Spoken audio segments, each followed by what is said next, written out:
Annyeonghaseyo, sebelum kalian nonton video kali ini, tolong dong di-subscribe dan juga jangan lupa di-like serta share karena mungkin aja video ini berguna bagi teman-teman kamu. Makasih.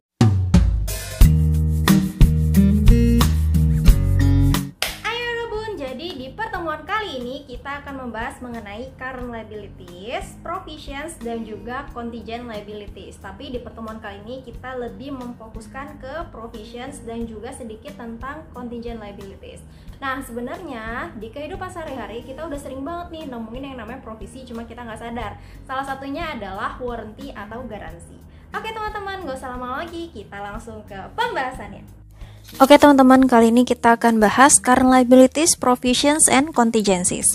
Tapi kali ini kita akan lebih fokus ke provisions dan juga contingencies. Nah, provisions atau provisi adalah liabilitas dengan waktu dan jumlah yang belum pasti, dicatat pada current ataupun non-current liability. Perusahaan mengakui expense dan liabilitas terkait provisi bila 3 kondisi berikut tercapai. Nah, jadi 3 kondisi ini harus tiga-tiganya itu terpenuhi ya, bukan hanya salah satu, tapi tiga-tiganya. Yang pertama, perusahaan memiliki kewajiban di masa sekarang sebagai akibat dari masa lalu. Adanya kemungkinan atau probable outflow resources yang dibutuhkan untuk menyelesaikan kewajiban tersebut. Berarti adanya aset kita yang mengalir keluar untuk menyelesaikan kewajiban kita. Nah, kemudian yang terakhir, estimasi yang dapat diandalkan. Nah, jumlah yang dikeluarkan itu, jumlahnya tersebut harus dapat diperhitungkan atau dapat diestimasi dengan andal. Nah, contoh-contoh untuk tipe provisi itu yang pertama ada lawsuit atau litigation, yang kedua ada warranties, yang ketiga ada consideration payable, yang keempat ada environmental dan onerous contract, dan masih banyak lagi lainnya. Yang kita bahas hari ini ada 5. Nah, yang pertama, perusahaan harus untuk litigation provision, perusahaan harus mempertimbangkan yang pertama probabilitas keterjadian keputusan yang dapat merugikan perusahaan. Nah, buat teman-teman, litigation provision nih ibaratnya perusahaan kita itu dituntut di pengadilan. Nah, perusahaan kita itu harus mempertimbangkan ketiga kemungkinannya ini. Yang pertama itu, kriteria yang pertama, probabilitas keterjadian keputusan yang dapat merugikan perusahaan. Nah, keputusan pengadilan itu probabilitasnya berapa sih yang dapat merugikan perusahaan kita? Misalnya kita dinyatakan kalah, nah itu probabilitasnya berapa? Nah, terus kira-kira kapan akan terjadinya?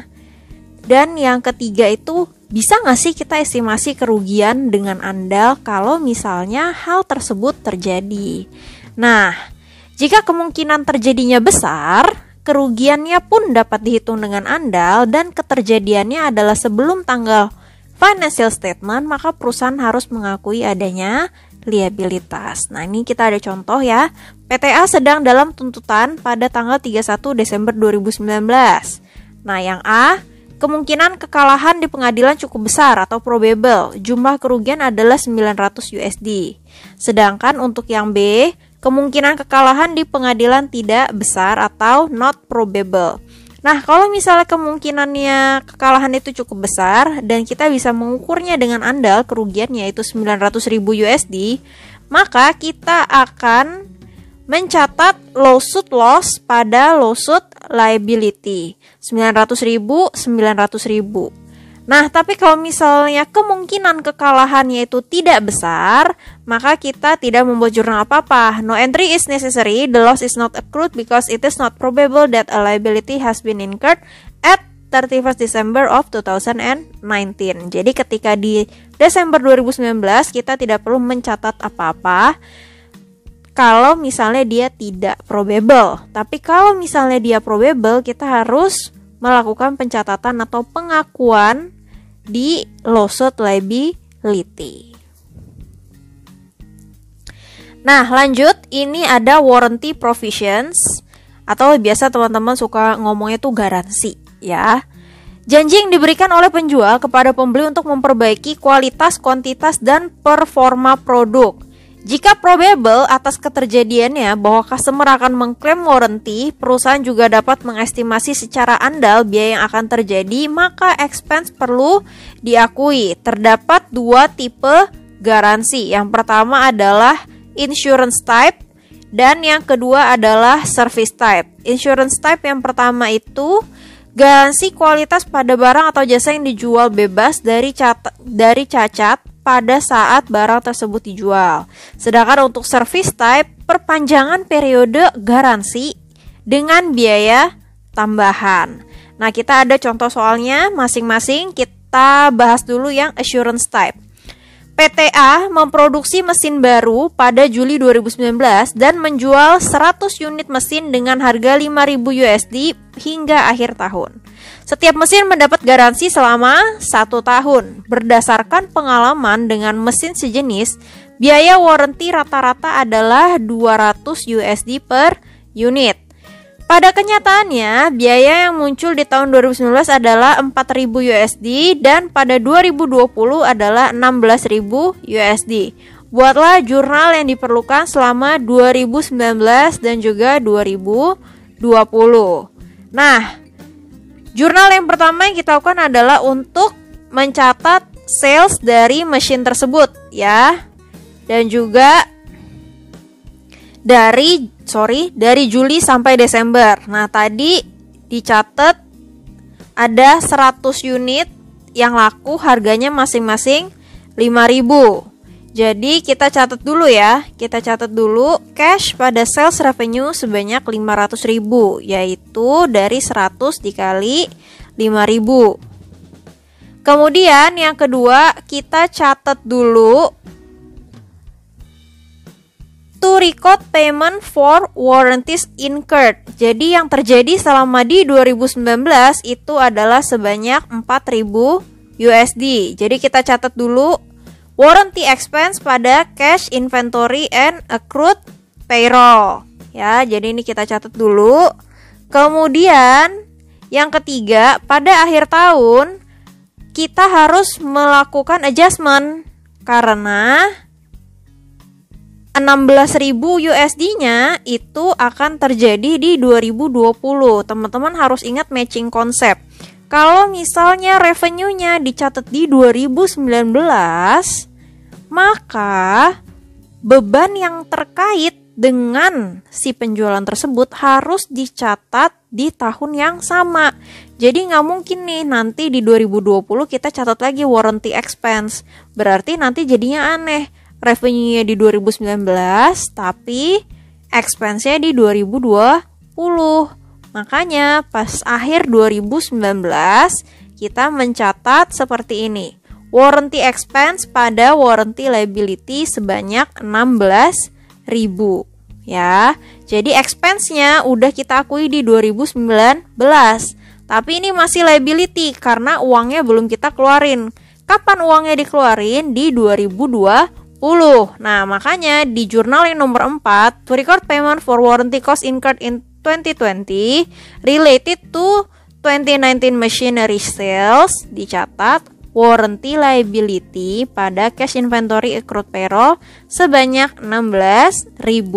Jadi kalau misalnya di tahun yang bersamaan, teman-teman boleh catat warranty expense, tapi kalau misalnya tidak, teman-teman tidak boleh mencatat juga di warranty expense kalau periode salesnya itu berbeda, gitu ya. Nah, sekarang kita bahas lagi untuk yang service type. Diketahui A membeli mobil dari perusahaan H seharga 30.000 USD pada Januari 2, 2019. Perusahaan H mengestimasi warranty cost sebesar 700 USD. Perusahaan H akan membayar untuk perbaikan 36.000 km pertama atau 3 tahun pertama, yang mana yang lebih dulu terjadi. A juga membeli 900 USD service type warranty untuk tambahan 3 tahun atau 36.000 km selanjutnya. Perusahaan H mengeluarkan biaya warranty sebesar 500 USD di 2019 dan 200 USD di 2020. Perusahaan H mencatat revenue service warranty dengan straight line basis. Buatlah seluruh jurnal yang dibutuhkan. Pertama-tama kita catat dulu nih penjualan kita ya. Kita berhasil jual mobil 30.000 dan juga kita berhasil jual ini asuransi, perpanjangan asuransi atau service type warranty sebanyak 900 USD. Jadi kita catat cash 30.000 plus 900, kita terima uang 30.900 pada unearned warranty revenue 900 dan service revenue 30.000. Nah, di sini teman-teman perhatiin, di sini kita taruhnya di unearned warranty revenue. Kenapa? Karena warranty revenue ini akan berlaku baru di tahun yang keempat setelah pembelian. Karena di 3 tahun pertama atau di 36.000 km yang pertama dia masih berlaku insurance bawaan dari si mobilnya. Kemudian 900 ini baru akan berlaku mulai dari tahun keempat pembelian mobilnya sampai dengan tahun ke-6. Makanya karena dia belum melakukan insurance untuk tahun keempat dan ke-6, dia masih aku ini sebagai unearned. Nah, kemudian untuk merecord biaya warranty selama 2019, dia masukin warranty expense pada cash inventory dan accrued payroll 500. Dan kemudian teman-teman jangan lupa di akhir tahun 2019, karena ini penjualan mobilnya adanya di tahun 2019, maka kita harus juga akui warranty expense pada warranty liability sebanyak 200. Walaupun si 200 USD ini munculnya di 2020. Ya, tetap harus kita akui warranty expense-nya itu di 2019. To record revenue recognized in 2022 on the service type warranty. Nah, kalau ini adalah dia ceritanya sudah di akhir tahun keempat, ya. Ceritanya ketika dia sudah di akhir tahun keempat, dia sudah boleh melakukan amortisasi atas apa? Atas dari unearned warranty revenue-nya. 900 ini karena untuk 3 tahun, berarti 900 dibagi 3 itu adalah 300 per tahunnya, maka dia balik unearned warranty revenue pada warranty revenue sebanyak 300. Nah, ini ada tambahan juga buat teman-teman, kalau di 2020 dia mau incurred warranty expense-nya, maka jurnalnya akan menjadi warranty liability pada cash inventory and accrued payroll sebanyak 200.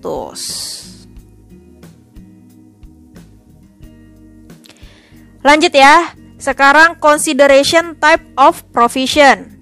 Perusahaan seringkali menawarkan hadiah, kupon, dan rabat untuk menstimulasi penjualan. Contoh soalnya, perusahaan A menjual tepung kue seharga 3 USD per box.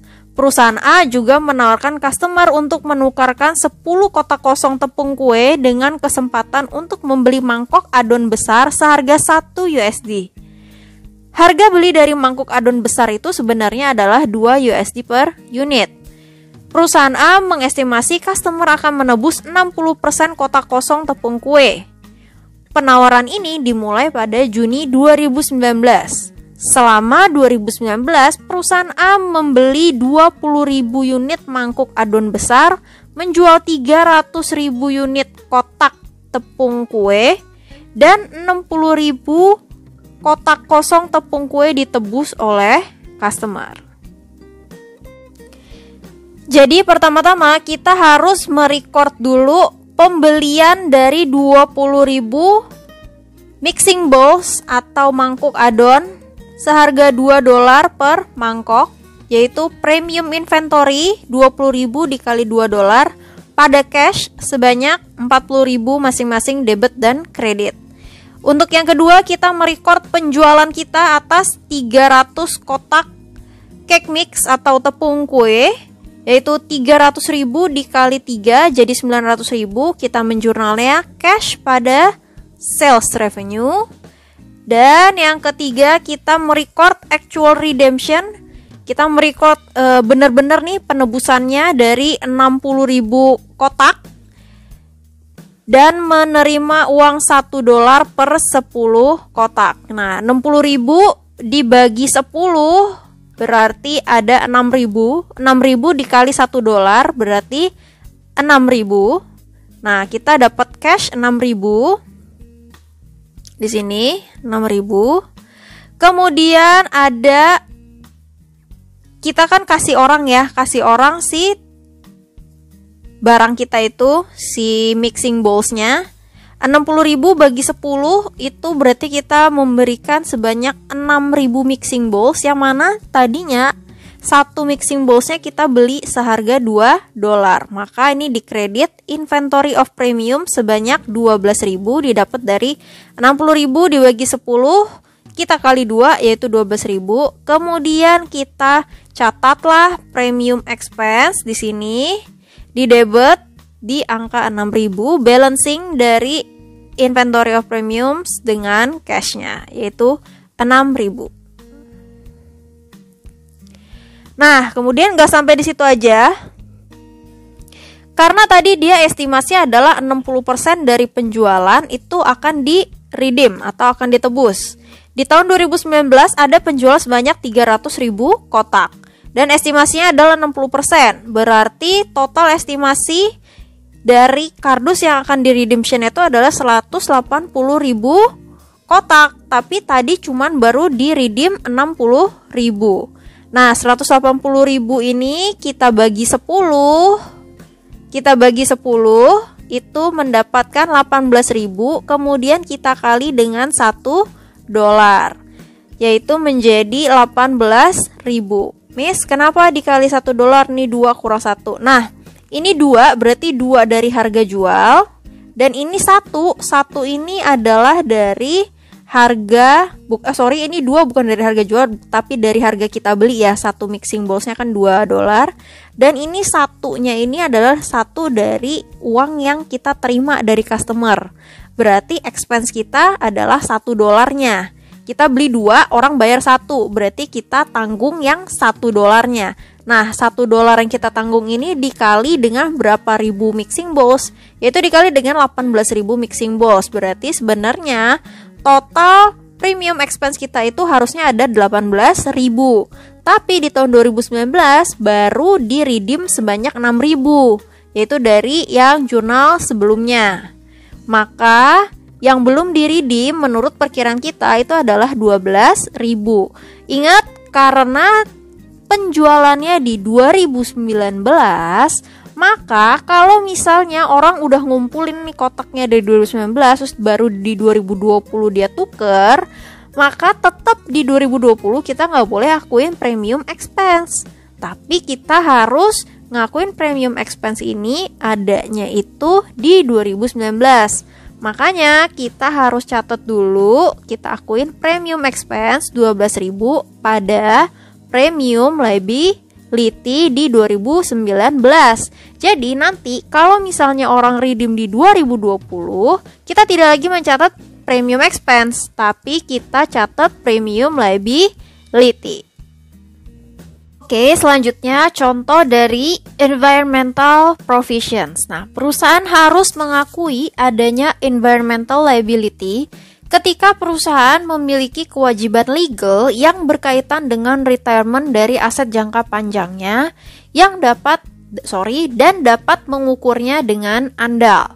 Contoh soalnya adalah Januari 1, 2019, Wildcat Oil membuat tambang minyak dan membangun oil platform di Meksiko. Wildcat secara legal wajib memusnahkan platform tersebut dengan baik pada akhir masa manfaatnya, yaitu 5 tahun. Wildcat mengestimasi biaya pemusnahan tersebut sebesar $1 juta. Dengan 10% discount rate, maka fair value dari environmental liability diestimasi sebesar 620.920. Nah, ini teman-teman bisa hitung dengan PVIF ya. PVIF dari 10%, terus ini 5 tahun, nanti dapat pengalinya itu 0,62, teman-teman kali dengan 1 juta, nanti hasilnya 620.920. Nah, jadi yang pertama-tama kita harus catat dulu, Wildcat record this liability on January 1st, 2019 as follow. Yang pertama dia catat dulu nih, drilling platform pada environmental liability sebanyak 620.920. Kemudian dia lakukan depresiasi, ya kan? Depresiasi sampai 5 tahun.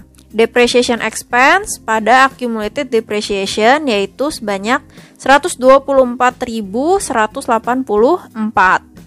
Nah, kemudian pada akhir Desember 31 2019 dia mencatat interest expense pada environmental liability yaitu sebesar 62.092. Nah, ingat teman-teman, ini teman-teman bisa bikin tabel ya, tabel yang biasa, bikin interest expense, terus ini hasilnya 62.092. Nah, pada akhir Januari 2024, Wildcat menggunakan jasa RigRag untuk memusnahkan platform tersebut seharga 995.000 USD.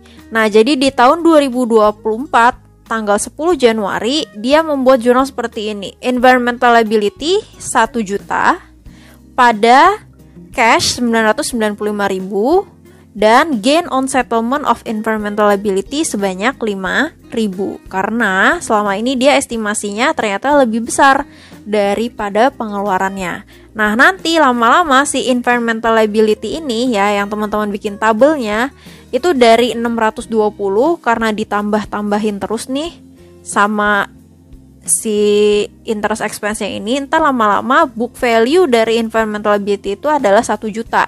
Makanya di sini dia tulis environmental liability sebanyak 1 juta. Nah, terus onerous contract provision, biaya yang tidak dapat dihindarkan ketika memenuhi kewajiban yang mana melebihi keuntungan ekonomis dari yang diterima. Contoh soalnya, Sumart Sport beroperasi di sebuah pabrik yang disewa secara bulanan. Sumart memutuskan untuk merelokasi operasinya ke tempat lain. Tetapi berdasarkan kontrak sewa pabrik lama masih berjalan selama 3 tahun ke depan dan Sumart tidak dapat memindah tangankan ke penyewa lainnya. Expected cost untuk menyelesaikan onerous contract ini adalah 200.000 USD. Nah, jadi dia ini sekarang lagi beroperasi di sebuah pabrik, yang mana pabrik itu dia bayar sewa bulanan. Dan menurut kontrak, dia masih harus menyewa pabrik tersebut selama 3 tahun ke depan. Tapi masalahnya dia mau pindah. Nah, berarti dia harus ada melakukan ibaratnya penalti yang harus dia bayarkan. Dan menurut estimasinya itu yaitu sebesar 200.000 dolar. Maka dia catat loss on lease contract 200.000 pada lease contract liability 200.000. Kemudian ini bukan lagi bentuk provisi, tapi ini adalah contingent liabilities. Contingent liabilities tidak diakui pada laporan keuangan karena yang pertama keterjadiannya masih belum terkonfirmasi. Yang kedua belum munculnya kewajiban untuk adanya pembayaran di masa depan. Yang ketiga jumlah estimasi tidak dapat diukur secara andal. Nah, jadi lihat nih teman-teman yang dimerahin ini possible but not probable. Ini adalah di mana sih contingency liabilities itu. Probability keterjadiannya itu hanya 5-50%. Jadi hanya diperlukan disclosure, yaitu dicatat pada CALK atau Notes to Financial Statement atau catatan atas laporan keuangan. Tapi kalau misalnya dia probable, yaitu 51-89%, maka ini harus di-report as a liability atau dinamakan juga provision. Kemudian ada virtually certain at least 90%, ini juga di report as provision atau report as liability. Tapi kalau misalnya nih remote, kemungkinan terjadinya itu sangat kecil di bawah 5%, maka tidak perlu juga di-disclose di laporan keuangan. Oke teman-teman, thank you. Itu adalah pelajaran untuk hari ini. Semoga teman-teman bisa mengerti dan belajar dengan baik. Bye-bye.